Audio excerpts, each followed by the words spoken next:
Alhamdulillahi Rabbil Alamin. Assalatu wassalamu ala rasulihil amin Sayyidina wa maulana Muhammadin wa ala alihi wa sahbihi ajma'in, amma ba'd. Bersyukur kita kehadiran Allah Subhanahu wa ta'ala pada malam ini masih diberi kesehatan dan kesempatan dapat sama-sama hadir di rumah Allah ini untuk melaksanakan sholat maghrib berjamaah. Kemudian kita lanjutkan dengan majelis ilmu mengkaji ayat-ayat Allah Subhanahu wa ta'ala.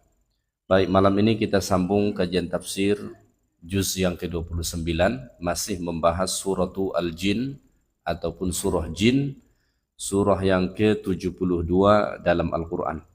Baik, sebelum ini Allah Ta'ala menjelaskan dalam surah Al-Jin ini bahwa ada sekelompok jin yang beriman kepada Allah, beriman kepada Al-Quran, dan juga kepada Nabi Muhammad sallallahu alaihi wasallam tatkala mereka mendengar bacaan Quran Nabi sallallahu alaihi wasallam. Qul uhiya ilayya annahu istama'a nafarun minal jin faqalu inna sami'na Qur'anan ajaba, sampai seterusnya. Baik, malam ini kita sambung dari ayat yang ke-8 ya. Allah Subhanahu wa taala berfirman, A'udzu billahi minasy syaithanir rajim. Bismillahirrahmanirrahim.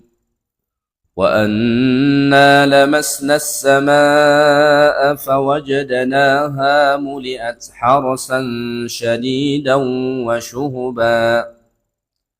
Dan sesungguhnya kami jin mencoba untuk mengetahui rahasia langit, maka kami mendapatinya penuh dengan penjagaan yang kuat dan panah-panah api. Ya. Ini pernyataan dari jin, ya, yang sesungguhnya mereka telah beriman kepada Allah. Kemudian mereka bercerita. Kata mereka, wa anna lamasna sama, dan sesungguhnya kami, maksudnya bangsa jin itu, lamasna sama, ay atainaha, kami mendatangi langit, wakhtabarnaha, dan berusaha untuk mencuri berita-berita langit. Jadi dulu jin ini sering sekali mereka naik menuju langit sana lalu mencuri berita-berita langit, yaitu berita yang Allah sampaikan kepada malaikat, ini mereka curi. Dulu bisa. Tapi sampai suatu hari jin ini naik ke langit sana, mereka berusaha untuk mencuri berita-berita langit. Fawajadnaha muli'at harasan shadidaw wa syuhuba. Ay fawajadna as-sama, kami mendapati langit itu muli'at harasan qawiyan minal malaikah. Kami mendapati langit saat itu sudah dipenuhi penjagaan yang ketat dari kalangan para malaikat Allah. Ternyata sudah nggak bisa. Sebelumnya mereka bebas mengakses berita-berita langit. Dia akan curi berita-berita langit itu, maka disampaikan ke dukun-dukun. Makanya dukun-dukun itu banyak mengetahui hal-hal yang menurut kita rasanya kok bisa tahu dia ya begitu. Gaib begitu. Kok bisa tahu? Informasi itu diperoleh melalui jin. Jin ini dari mana dia dapat informasi? Dicuri dari berita-berita langit. Dulu sangat bebas. Makanya sebelum Islam, perdukunan itu sangat jaya. Sebelum Islam, perdukunan itu sangat-sangat jaya. Ya. Maka kalau kita melihat sejarah kerajaan-kerajaan sebelum Islam, itu perdukunannya kental sekali. Ya, kalau kita buat istilah sekarang, itu sampai ada kementerian perdukunan. Kira-kira begitu. Ya, Fir'aun itu kan punya satu kementerian perdukunan. Makanya kementerian perdukunan Fir'aun itulah yang menghadapi Nabi Musa. Dan kalah dibuat oleh mukjizat Nabi Musa alaihi salatu wassalam. Sangat kental dulu. Dari mana itu bisa dukun-dukun zaman dulu tahu berita-berita langit itu, tahu tentang hal-hal yang gaib itu? Jin ini dulu bebas mengakses berita langit. Nah, ya. Tapi sampai suatu hari mereka naik menuju langit, hendak mencuri berita-berita langit, mereka mendapatkan satu kejutan.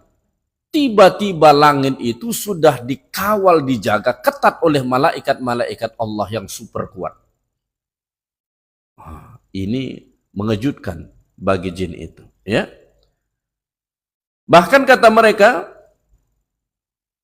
man istaraqa as-sam'a alladhi kunna naqumu bihi, siapa yang mencoba-coba untuk mencuri berita langit itu, ya, maka dia akan dikejar atau akan dibakar oleh api yang berasal dari bintang. Ini yang disebut dengan syuhbah. Seperti peluru kendali. Dikejar. Api berasal dari bintang. Makanya dalam surah Al-Mulk itu Allah Ta'ala mengatakan, salah satu fungsi bintang-bintang itu adalah sebagai alat merajam setan. Alat untuk melempar setan. Kata Allah, وَلَقَدَ زَيَّنَّا السَّمَاءَ الدُّنْيَا بِمَصَابِحِ وَجَعَلْنَاهَا رُجُومًا لِلشَّيَاطِينِ.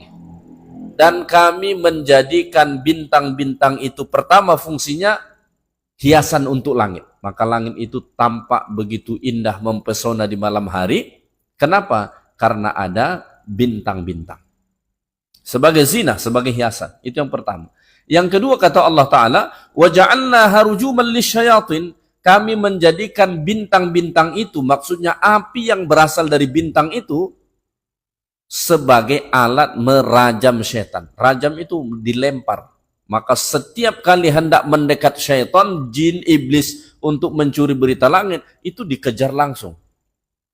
Maka ini membuat kelompok jin ini shock.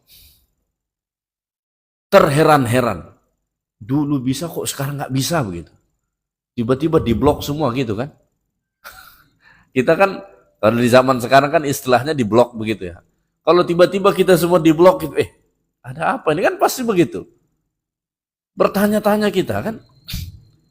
Maka sebagian ulama menjelaskan, inilah sebab kenapa sekelompok jin tadi itu mendengar bacaan Quran Nabi. Setelah mereka mendapati keadaan langit yang seperti ini, sudah nggak bisa diakses, nggak bisa mencuri berita langit, dijaga ketat, bahkan ada api yang berasal dari bintang yang bersiap sedia untuk membakar mereka, maka pimpinan jin saat itu memerintahkan, berpencar kamu di atas muka bumi. Cari apa sebabnya. Maka semua berpencar ke seluruh penjuru, termasuklah sekelompok jin yang mendengar bacaan Quran Nabi. Saat Nabi memimpin sholat subuh dalam perjalanan menuju pasar Ukal.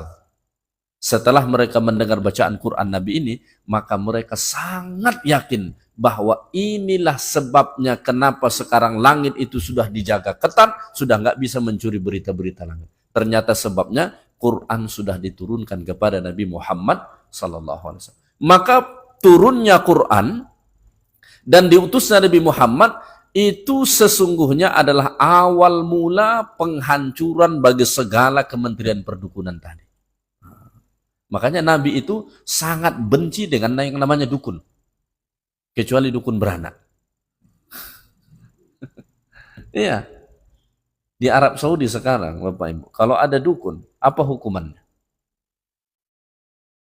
Dipenggal. Cobalah dukun-dukun dari Indonesia ini buka praktek di sana. 3 hari lewat, betul. Di kita ini aja dukun dihormati. Kita sebut orang pintar gitu. Guru spiritual katanya. Tiba-tiba dengar kabar sudah dicabuli pasiennya. Iya. Cuma 2 ujung dukun ini. Kalau dia tak ambil duitmu, dia akan ambil kehormatan. Cuma 2 itu aja. Makanya Nabi itu tegas sekali bilang, man atakahinan, siapa yang mendatangi dukun, lalu dia bertanya sesuatu kepada dukun itu, kemudian dia yakini apa yang dikatakan dukun itu, faqad kafara bima unzila ala Muhammad. Sudah kufur dia terhadap agama yang diturunkan kepada Nabi Muhammad. Makanya nggak boleh berdukun-dukun itu. Ini baru buka kedai dikit, dukun aja didatangin sama dia. Jimatnya kebanyakan jimat. Kebanyakan jimat daripada pelanggannya. Ya. Jadi Islam itu sangat membenci perdukunan. Dan ini memberi isyarat bagi kita, cara utama menentang perdukunan sihir itu apa? Quran. Nggak akan mempan itu. Makanya orang yang senantiasa bersama Quran, kumpulin deh 1000 dukun pun baca jampi-jampi, mantra, mau apapun namanya, insya Allah nggak bakalan mempan. Nggak bakalan. Senjatanya utama itu Quran. Makanya kalau sampai ada orang, ini kenapa nih? Aduh, ini kena guna-guna nih. Kalaulah benar itu kena guna-guna, kena sihir, itu orang pasti jauh dari Quran. Orang kalau senantiasa bersama Quran, insya Allah nggak bakalan. Nggak bakalan. Ya, makanya Nabi itu menganjurkan begini, minimal sebelum tidur baca ayatul kursi. Ya. Orang yang membaca ayatul kursi sebelum tidur, kenapa ayatul kursi? Karena ayatul kursi itu kata Nabi dalam hadis, a'zamu ayatan fil Quran. Ayat teragung dalam Quran itu ayat kursi. Dari sekian ribu ayat dalam Quran, yang paling agung seluruhnya apa? Ayatul kursi. Itu yang paling agung. Maka siapa yang membaca ayat yang paling agung ini sebelum tidur, insya Allah sampai besok dia nggak akan kena sihir, nggak akan kena mantra, nggak akan kena gangguan jin, nggak akan. Kenapa harus sebelum tidur di malam hari dibaca? Karena paling banyak manusia kena gangguan jin, sihir, setan dan lain sebagainya itu di malam hari. Ya, itu di malam hari. Makanya Allah itu sampai menurunkan surah Al-Falaq. Qul a'udzu birabbil falaq min syarri ma khalaq wa min syarri ghasiqin idza waqaba. Berlindung daripada kegelapan malam apabila malam itu sudah makin gelap. Makanya kejahatan itu lebih banyak terjadi di malam hari ketimbang siang. Makanya orang buat ronda malam apa siang? Malam. Kenapa? Ya kejahatan itu lebih banyak di malam ketimbang siang. Makanya siang tuh nggak ada orang di pos ronda, kosong. Malam baru banyak di situ. Yang bukan satpam pun ikut di pos ronda dia. Ngapain? Main kartu. Kartu apa namanya itu ya? Main damlek. Sampai jam 12. Tepak, tepuk katanya. Rumah orang kecurian nggak sadar dia. Saking asyiknya main kartu. Ya. Baik. Kemudian jin-jin itu mengatakan, wa anna kunna naq'udu minha maq'ida lis-sam'. Faman yastami'il ana yajid lahu shihaban rasada. Jin-jin itu berkata lagi, dan sesungguhnya kami jin dahulu dapat menduduki beberapa tempat di langit itu untuk mencuri berita-beritanya. Wa anna kunna fis sabiq. Dulu kami, kata jin itu, nattakhidhu minas sama'i mawaqi'. Kami bisa menempati beberapa tempat di sana. Ada stasiun-stasiun mereka dulu di sana. Persinggahan-persinggahan mereka dulu ada di sana.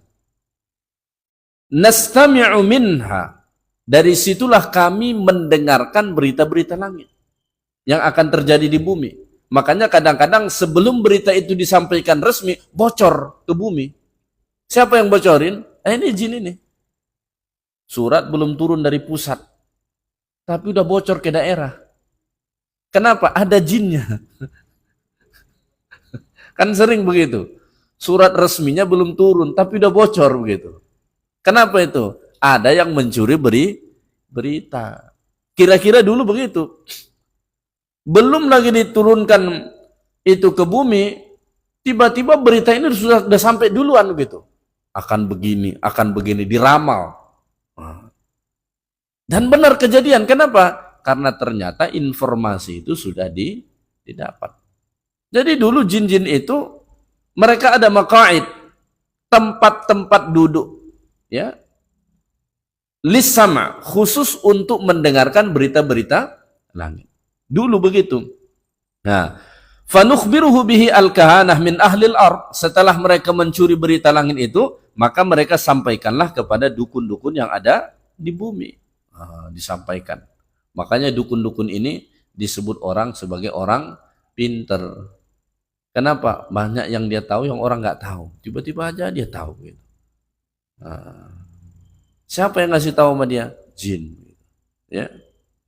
Nah, tapi kata mereka apa? Faman yastami'ul an, siapa yang coba-coba sekarang hendak mencuri berita langit itu seperti mana dulu, yajidilahu shihabar rasada, maka dia pasti akan menjumpai panah-panah api yang mengintai dia, yang akan membakar dia. Sudah ada tersedia di situ. Dia coba untuk mencuri berita langit, langsung panah-panah api itu akan mengejar dia. Ya, fa idza qaraba ursilan alaihi fa ahraqathu.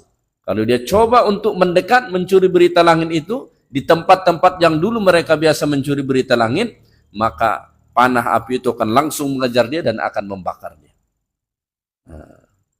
Emangnya jin sakit kalau dibakar api? Bukannya jin itu juga dicipta dari api? Dulu ada orang bertanya begitu pada seorang ulama. Katanya jin masuk neraka. Jin itu kan dicipta dari api. Api ketemu dengan api nggak sakit dong. Bagaimana cara ulama itu menjawabnya? Ditampar itu orang yang bertanya. Sakit nggak? Sakit. Saya dan kamu sama-sama dicipta dari tanah, tapi kamu rasa sakit kan? Ya. Jadi ini sesungguhnya sesuatu hal yang harus kita yakini dan percayai tentang dunia jin. Jadi ini informasi tentang dunia jin yang Allah sampaikan ke kita. Tidak banyak kita tahu tentang informasi tentang jin ini kecuali apa yang disebutkan Allah Ta'ala ini. Ya. Maka kita juga nggak boleh melebih-lebih. Apa yang disebutkan Allah Ta'ala cukup sekadar itu. Nggak bisa kita menyampaikan informasi yang lebih-lebih. Misalnya ditanya, Ustadz, di mana itu dulu tempat-tempat jin yang di langit? Saya pun nggak tahu. Kita nggak tahu. Ini amrun ghaibiyah, ini hal yang gaib dari kita. Cuma Allah Ta'ala sampaikan ke kita, kita wajib imani dan percaya bahwa dulu begitu. Ya. Dan ini, surah ini dan ayat-ayat yang di sini menjadi dalil yang sangat kuat bahwa jin itu ada. Mereka eksis sejak dari zaman dahulu kala. Ya.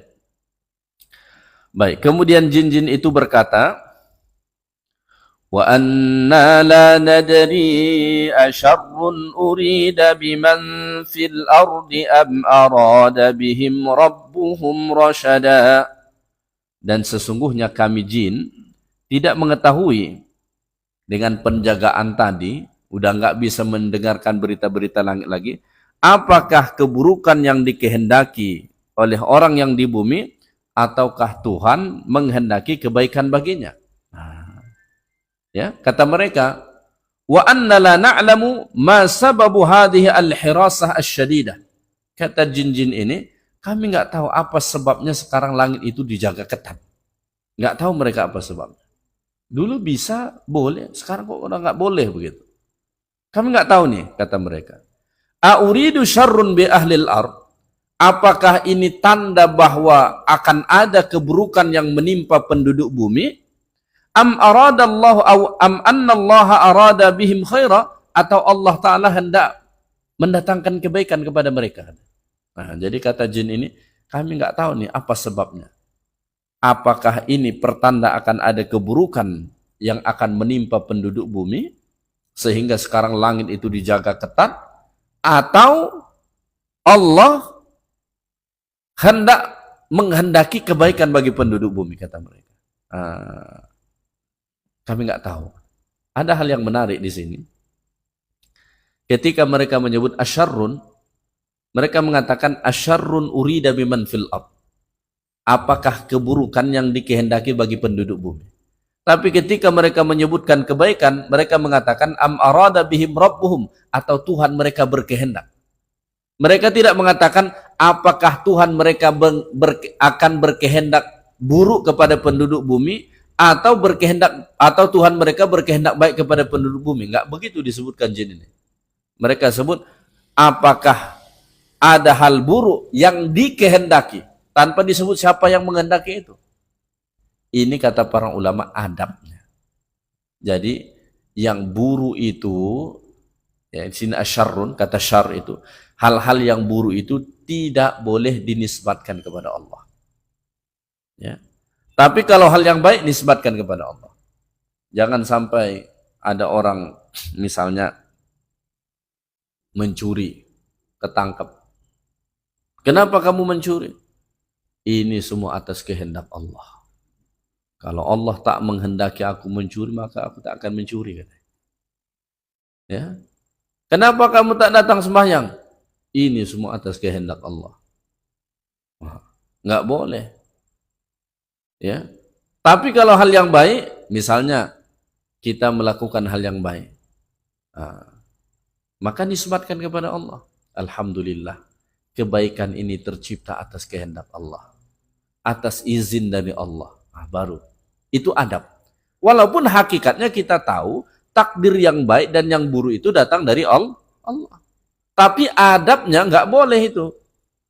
Terjadi misalnya hal yang buruk dalam hidup kita, nggak boleh dinisbatkan kepada Allah Ta'ala. Tapi kalau hal yang baik, nisbatkan kepada Allah Subhanahu wa Ta'ala. Ya. Baik, jadi ini salah satu informasi yang Allah sampaikan kepada kita tentang jin, bahwa dulu jin itu mereka bisa naik ke langit, mendengar berita-berita langit, mencuri berita-berita langit, lalu disampaikan kepada dukun-dukun yang ada di bumi. Tapi setelah Quran diturunkan, Nabi Muhammad diangkat menjadi Rasul, mereka mendapati langit itu dijaga ketat oleh para malaikat Allah Subhanahu wa Ta'ala, dan siapa yang mencoba mendekat saat itu, maka akan langsung dikejar oleh panah-panah api yang berasal dari bintang. Nggak akan bisa.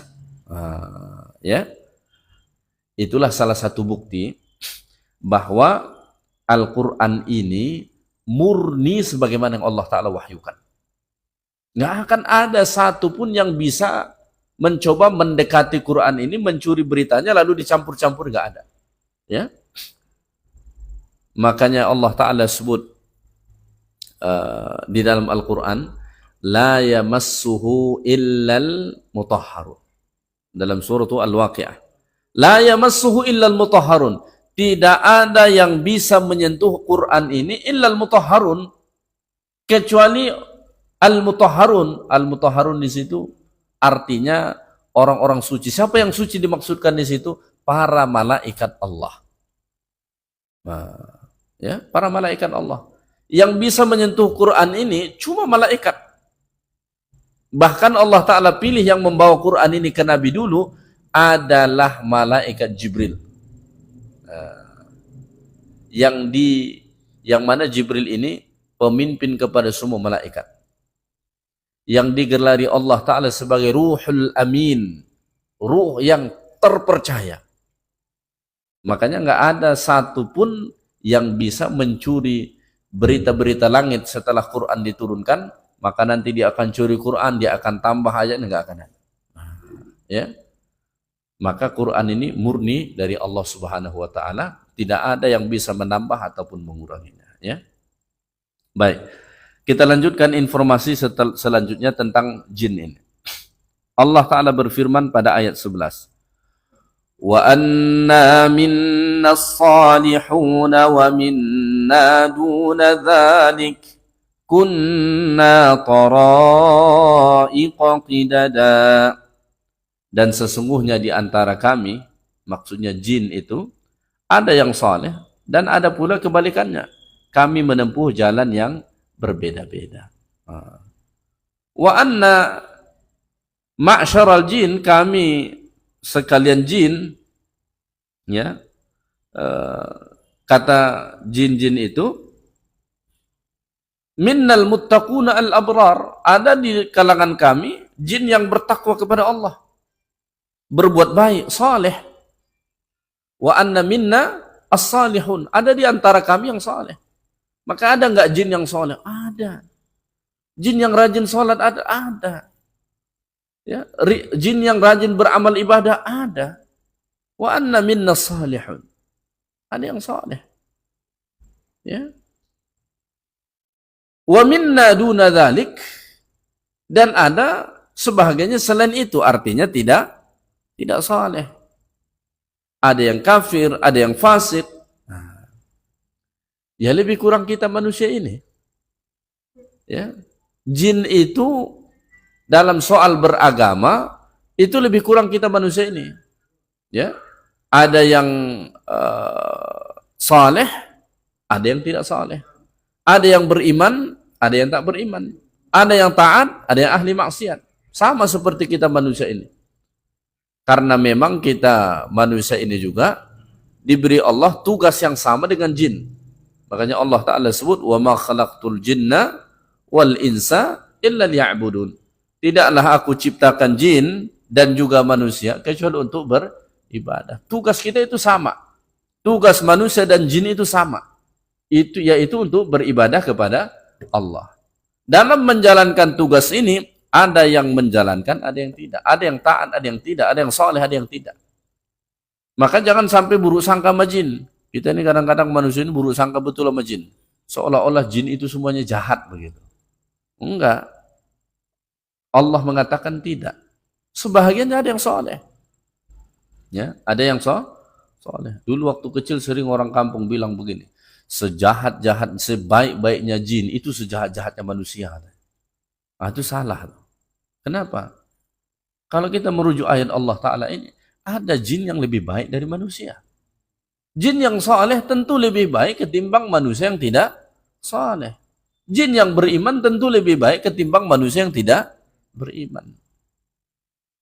Nah, dulu pas saya menyampaikan tafsir surah jin ini di Malaysia, ada jamaah bertanya, kalau begitu Ustaz, boleh kita berkawan sama jin katanya?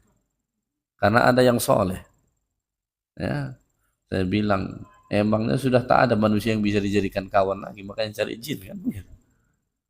Ya, manusia nih, kita disuruh Nabi Allah itu berukhuwah dengan sesama manusia, bukan sesama jin. Ya, kenapa? Ya, jin itu kita nggak nampak, ya kan?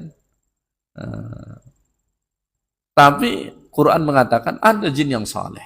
Wa anna minna salihun wa minna duna dzalik. Ada yang saleh, ada yang tidak. Ada yang taat, ada yang tidak. Ya. Ini wajib kita imani, kita percaya, walaupun mata kita tidak menyaksikan itu. Tapi itu ada. Bisa jadi tanpa kita tahu di masjid ini ada jin yang rajin sholat. Kita nggak pernah tahu. Mungkin kita nggak nampak, ya kan? Ada jin yang rajin berzikir kepada Allah. Ada yang rasa takutnya begitu besar terhadap Allah. Kita nggak tahu. Karena kita nggak bisa mengakses langsung dunia mereka. Dihalang Allah Ta'ala dari kita.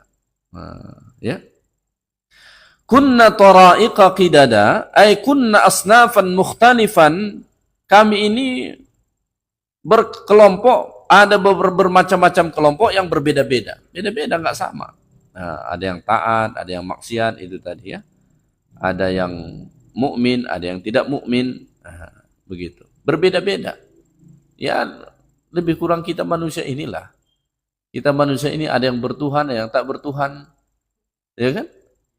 Sekarang ini banyak muncul kelompok-kelompok bukan ateis lagi mereka sebut, agnostik. Ya.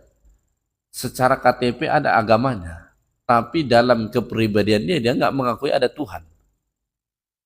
Mungkin di KTP-nya Katolik, ya, Kristen, Islam begitu. Itu di KTP-nya. Tapi dalam kehidupan dia seorang agnostik. Nggak percaya sama Tuhan. Ya. Bermacam-macam. Bangsa jin juga begitu.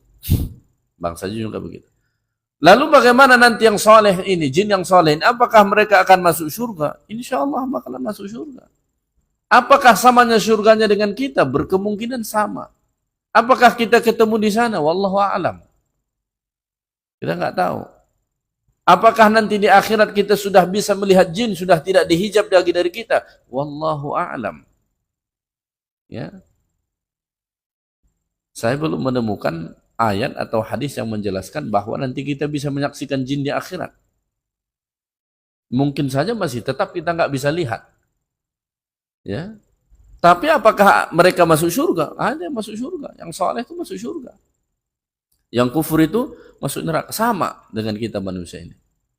Makanya salah satu pendapat para ulama itu mengatakan begini, nabi-nabi yang diutus Allah itu bukan cuma untuk kita manusia, tapi juga termasuk untuk bangsa jin. Ya, termasuk bangsa. Tapi ada pendapat ulama yang lain mengatakan jin itu punya rasul sendiri yang Allah Ta'ala utus dari bangsa mereka. Ada pendapat mengatakan begitu. Tapi berdasarkan surah Al-Jin ini, pendapat yang paling kuat bahwa rasul yang Allah utus ke bangsa jin juga dari bangsa manusia. Buktinya saat mereka mendengarkan Quran, mereka beriman dengan Al-Quran. Lalu kemudian Quran itu disampaikan kepada bangsa jin yang lainnya. Andai kata ada Rasul yang Allah utus secara khusus kepada mereka dari bangsa jin, maka sudah tentulah mereka tidak beriman dengan Quran. Nah, ya. Tapi pendapat itu ada. Ya, baik.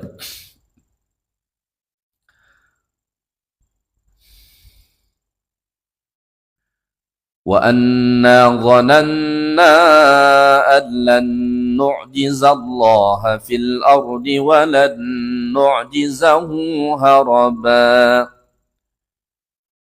Dan sesungguhnya kami jin telah menduga atau bahkan percaya bahwa kami tidak akan mampu melepaskan diri dari kekuasaan Allah di bumi dan tidak pula dapat melepaskan diri darinya. Ini pernyataan jin yang sudah beriman kepada Allah. Setelah mereka beriman kepada Allah, mereka betul-betul merasakan betapa maha kuasanya Allah. Maka mereka berkata, wa anna dhananna, ya, dan kami yakin, kata mereka, ya. Sekarang kami sudah yakin kamala qudratillahi ta'ala, akan kesempurnaan kuasa Allah, wa kamala ajzina, dan betapa sempurnanya kelemahan kami. Setelah mereka beriman, mereka sadar betul, yakin betul betapa sempurna maha kuasa Allah dan betapa sempurna kelemahan mereka. Ya. Maka kami ada dalam genggaman kuasa Allah Ta'ala. Oleh karena itu, lan nu'jizallaha fil ard. Ya. Kami tidak akan bisa melepaskan diri dari Allah Ta'ala di atas muka bumi ini. Dari kekuasaan Allah nggak akan bisa. Ya. Walan nu'jizahu haraba, dan kami tidak akan mungkin bisa lari dari Allah. Orang yang beriman itu dia sangat yakin bahwa diri dia ada dalam genggaman kuasa Allah. Nggak bisa lari. Cobalah di atas muka bumi ini, lari kemana untuk menghindar dari Allah? Nggak akan bisa. Kata Allah Ta'ala, ya, aina ma takunu yudrikkumul maut walau kuntum fi burujim musyayyadah. Di mana saja pun kamu berada, kematian itu akan datang kepada kamu menjemputmu walaupun kamu berlindung di dalam benteng yang sangat kokoh. Misalnya ada orang dia bangun benteng apa? Benteng anti kematian dia sebut misalnya. Itu benteng dibangun sangat kokoh, penjagaannya ketat. Bisa nggak dia lepas dari kuasa Allah? Ya bisa. Kalau Allah pengen buat dia demam, demam itu orang. Kalau Allah Ta'ala pengen dia mati, mati itu orang. Nggak bisa. Makanya Nabi itu sering sekali bersumpah dengan pernyataan pernyataan Nabi SAW, walladzi nafsi biyadihi. Sering sekali Nabi bersumpah dengan redaksi itu. Walladzi nafsi biyadihi, demi Allah yang mana jiwaku ada dalam genggaman kekuasaan. Karena kita ini sepenuhnya ada dalam genggaman kuasa Allah. Nggak bisa mau lari, mau menghindar itu nggak bisa. Ada nggak satu tempat kita bisa lari untuk menghindar dari ketentuan Allah? Nggak bisa. Cobalah lari kemanapun, nggak bisa. Nah, itu salah satu keyakinan yang tumbuh di dalam diri jin-jin yang beriman tadi, bahwa begitu sempurna kuasa Allah Ta'ala dalam hidup mereka, sehingga mereka nggak akan bisa terlepas dari kuasa Allah di atas muka bumi. Nggak bisa lari kemanapun. Selalu berada di bawah bayang-bayang kuasa Allah. Kita juga perlu meyakini hal yang sama. Kalau kita benar-benar beriman kepada Allah, kita perlu meyakini hal ini, bahwa kita berada dalam genggaman kuasa Allah. Nggak bisa lari, nggak bisa ngelak. Ya, makanya orang Muslim itu mereka tidak bisa menghindar dari ketentuan Allah. Cuma mereka berusaha untuk ridha atas setiap ketetapan Allah dalam hidup mereka. Kalau kita mau menghindar, nggak akan bisa. Makanya banyak orang bilang begini, kenapa lah saya dibuat begini, orang lain tak begini? Kenapa saya yang dapat musibah, orang lain tak dapat musibah? Kenapa harus saya yang bernasib begini, orang lain tidak? Kenapa begitu? Ya, kita sudah dipilih Allah begitu. Ya, satu-satunya cara supaya kita tetap bisa merasakan kebahagiaan, kenikmatan dalam hidup ini apa? Terima itu sebagai ketentuan Allah. Sesederhana itu. Kalau kita nggak mau nerima, selamanya kita akan sengsara. Orang kalau tidak bisa menerima takdir Allah, maka selama itu pula dia akan sengsara. Sampai mati sengsara dia. Ya. Tapi kalau sudah bisa menerima, saat itulah ketenangan muncul. Nah, orang kita di Indonesia ini sering disebut, apa kata mereka? Saya sudah ikhlas. Kan. Sebetulnya itu pernyataan yang kurang pas. Yang paling pas, yang benar itu apa? Saya sudah terima. Kemarin-kemarin belum bisa nerima, sekarang udah bisa nerima. Nah, kalau ikhlas itu penggunaannya untuk ibadah. Sholat ikhlas, puasa ikhlas, sedekah ikhlas itu benar. Tapi kalau musibah, bukan ikhlas namanya. Ya, tapi mungkin itu pernyataannya saja. Maksudnya sekarang dia sudah bisa nerima. Nah, sudah ridha. Dulu enggak. Makanya orang yang sudah mengikhlaskan takdir yang menimpa dia, itu hidupnya sudah tenang. Tapi selagi mana dia belum bisa nerima, selama itulah dia sengsara. Maka ada orang tidak bisa menerima takdir Allah 10 tahun. 10 tahun itu sengsara dia. Setiap hari dia bermandikan air mata, menangis, sengsara hidupnya. Kapan mulai dia bisa merasakan kebahagiaan? Ketika dia sudah mulai menerima. Ini takdir Allah. Nah, makanya untuk lari dari takdir Allah itu nggak bisa. Supaya kita tetap bisa bahagia, terimalah itu sebagai takdir Allah. Makanya ucapan terbaik saat kita mendapatkan takdir yang tidak mengenakan apa? Qadarullah wa ma syaa fa'ala. Ini takdir Allah, apa yang dia kehendaki itulah yang terjadi. Makanya Nabi mengatakan, kalau terjadi musibah dalam hidupmu, hindari kata lau. Lau itu apa? Sekiranya, seandainya.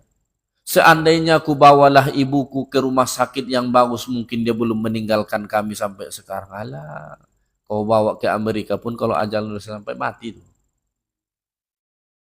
Itu hanya cara syaitan supaya kita tetap berada dalam kesedihan. Syaitan tuh paling senang kalau kita sedih. Makanya ibu, misalnya ada masalah kecil, kalau ibu ini terus ikutin syaitan, itu makin lama makin sedih itu. Kenapa? Syaitan permainkan. Oh, tega betul dia sama kamu ya. Mungkin dia sudah nggak sayang sama kamu itu ya. Dia nggak bisa membalas kebaikan kamu ya. Dia telah menyanyiakan semua pengorbananmu selama. Oh, makin sedih dia. Padahal si bapak cuma bilang ini keasinan makanan. Sedihnya 3 hari. Siapa yang menyebabkan itu? Iblis. Iblis itu paling senang buat orang sedih. Kalau ada orang sedih, oh itu mangsa jin semua tuh. Paling senang dia tuh. Makanya dalam Islam itu kita dilarang bersedih. Ya, Syekh Al-Qarni sampai menulis satu buku La Tahzan. Sudah diterjemah ke banyak bahasa. Jangan kau bersedih. Bersedih itu semuanya mendatangkan keburukan. Orang kalau sudah sedih jadi loyo. Walaupun kekar tubuhnya kalau udah sedih loyo. Ya. Biasanya enak makan, kalau sedih hilang rasa itu. Ya. Biasanya bisa produktif, nggak bisa produktif. Kenapa? Sedih. Orang sedih itu paling disenangi sama syaitan. Makanya kata Nabi, kalau kamu dapat musibah dalam hidup, hindari kata lau. Sekiranya, seandainya, kalaulah saya nggak ketemu sama dia, kalaulah tadi dia nggak keluar, kalaulah tadi, hindari. Karena itu pembuka pintu syaitan untuk masuk, membuat kita makin sedih. Maka untuk menghindari itu apa? Langsung katakan, qadarullah wa ma syaa fa'ala. Ini takdir Allah. Bukan karena aku keluar, bukan karena ketemu dia, bukan karena indah, ini takdir Allah. Kalau sudah takdir Allah, kita keluar atau tidak keluar, tetap kena. Ketemu dengan dia atau tidak, tetap kena. Wa ma syaa fa'ala. Apa yang dikehendaki Allah, itulah yang terjadi. Nah, kalau ini kita ucapkan dan kita yakini, insya Allah kita akan cepat move on dari setiap musibah yang menimpa kita. Orang nggak bisa move on bertahun-tahun dari musibah yang menimpa dia. Kenapa? Nggak menerima dan tidak mengucapkan ini. Nah, ya, maka ucapkan itu. Qadarullah wa masya'a fa'ala. Sekarang ungkapan itu sudah cukup populer. Dulu-dulu orang nggak tahu itu. Ya, dulu-dulu orang nggak tahu. Sekarang ini kan ungkapan-ungkapan Islam itu, masya Allah, ya, cukup membudaya. Insya Allah, masya Allah, subhanallah, astagfirullah. Cuma kadang-kadang penggunaannya nggak tepat gitu. Nggak jelas apa, itu astagfirullah katanya. Ya kan? Bahkan orang non-muslim pun di negeri kita ini sering ngucapin istighfar gitu kan. Nah, terikut-ikut. Baik, sama dengan orang-orang non-muslim di Arab. Itu mereka menyebut Tuhan itu Allah semua. Ya. Maka jangan pikir semua orang Arab yang menyebut Allah itu maksudnya Allah itu enggak. Ya. Di Lebanon itu kan banyak non-muslim. Kristen itu banyak di Lebanon. Nah, di Irak juga banyak. Ya. Jadi orang Arab itu pun macam-macam juga agamanya. Baik, kita lanjutkan ayat yang ke-13. Wa anna lamma sami'na al-huda amanna bih faman yu'min bi rabbih fala yakhafu bakhsan wala rahaqa. Dan sesungguhnya ketika kami jin itu mendengarkan petunjuk Al-Quran, kami beriman kepadanya. Maka barang siapa yang beriman kepada Tuhan, maka tidak perlu ia takut rugi ataupun berdosa. Ya, ini pernyataan dari jin itu. Wa anna lamma sami'na al-huda, dan ketika kami mendengar petunjuk itu, petunjuk yang dimaksudkan di sini Al-Quranul Karim yang dibaca Nabi Sallallahu Alaihi Wasallam itu. Ketika kami mendengarkan itu, kata mereka, ya, amanna bihi, kami beriman dengannya, langsung beriman. Nggak pakai lama, langsung beriman. Makanya sebagian ulama mengatakan surah Al-Jin ini Allah Ta'ala turunkan sebagai tamparan, sindiran keras bagi orang-orang Arab yang nggak mau beriman. Kenapa? Orang-orang Arab itu Al-Quran diturunkan dengan bahasa mereka, sudah disampaikan oleh Nabi berulang kali kepada mereka, tapi tetap tidak mau beriman. Ini ada sekelompok jin, sekali dengar bacaan Quran, Nabi langsung beriman. Berarti jin itu lebih mendingan ketimbang orang-orang Arab yang tak mau beriman itu. Nah, ini sama dengan kita juga. Kalau sampai harus berulang kali Quran ini dibacakan ke kita baru kita mau percaya beriman, berarti lebih parah kita ketimbang jin ini. Ya, makanya orang beriman itu setiap kali mereka mendengar ayat Allah, nggak ada respon mereka kecuali sami'na wa ata'na. Kami dengar, kami taat. Langsung diterima, diimani, ditaati. Itu orang beriman kepada Allah. Ya. Maka kata mereka, faman yu'min bi rabbih, maka siapa yang beriman kepada Tuhannya, imanan shadiqan, dengan keimanan yang benar, fala yakhafu bakhsaw wala rahaqa, maka dia tidak perlu takut bakhsan. Bakhsan itu artinya nggak perlu takut berkurang kebaikan kita. Ya. Fala yakhafu naqsan li hasanati.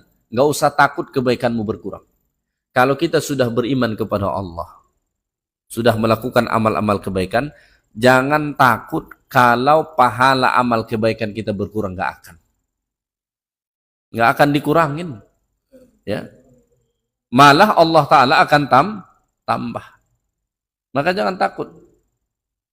Tidak ada satu pahala kebaikan kita pun yang dikurangin Allah. Atau tidak dinilai, nggak ada. Ya, makanya jangan sampai kita merasa kebaikan kita tidak berarti karena tidak diketahui oleh manusia. Kenapa? Allah Ta'ala selalu menilai kebaikan kita dan memberi balasan. Ada sebagian orang dia merasa tidak puas melakukan amal kebaikan semata-mata karena orang lain nggak tahu begitu. Padahal Allah Ta'ala senantiasa mengetahui dan menuliskannya. dan nggak akan hilang itu. Fala yakhafu bakhsa. Ya. Wala rahaqa, dan tidak perlu takut bahwa dosamu akan ditambah, dilipat gandakan Allah. Nggak akan.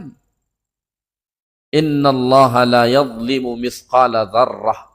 Allah tidak akan menzalimi kita, walau seberat zarrah pun nggak akan. Sedikit pun Allah nggak akan menzalimi kita. Menzalimi dalam makna apa? Allah Ta'ala tidak akan menzalimi kita dengan mengurangi kebaikan kita atau dengan menambahi dosa kita, nggak akan. Justru yang Allah Ta'ala lakukan apa? Kalau kita melakukan kebaikan, Allah lipat gandakan itu pahala kebaikan kita. Makanya kalau kita melakukan amal kebaikan, minimal balasannya 10, minimal. Ya, nggak pernah itu satu kebaikan dibalas dengan satu kebaikan, nggak pernah. Minimal 10. Tapi kalau kita melakukan keburukan, apa kata Allah? Fala yujza illa mithlah. Tidak dibalas kepada dia kecuali seumpamanya. Kalau satu yang keburukan kita buat, cuma satu dosa Allah Ta'ala beri. Maka dari sini kalau kita melihat, peluang untuk bisa masuk surga itu lebih besar ketimbang masuk neraka. Ya, kenapa? Karena kalau kita melakukan amal kebaikan, ganjarannya minimal 10.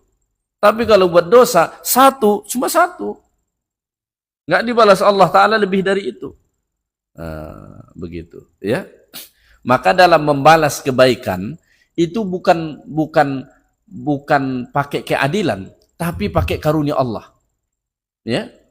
Konsep balasan amal kebaikan kita itu nggak pakai keadilan.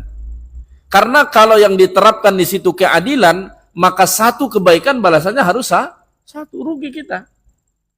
Maka dalam membalas amal kebaikan kita, konsepnya di situ adalah rahmat dan karunia Allah. Karunia Allah Ta'ala lah yang melipat gandakan ganjaran itu ke kita. Makanya satu dibalas 10. Satu bahkan sampai bisa 700. Satu diganti jadi 700. Seperti pahala orang yang bersedekah di jalan Allah. Ya. Ibu bawa misalnya 1 sak semen.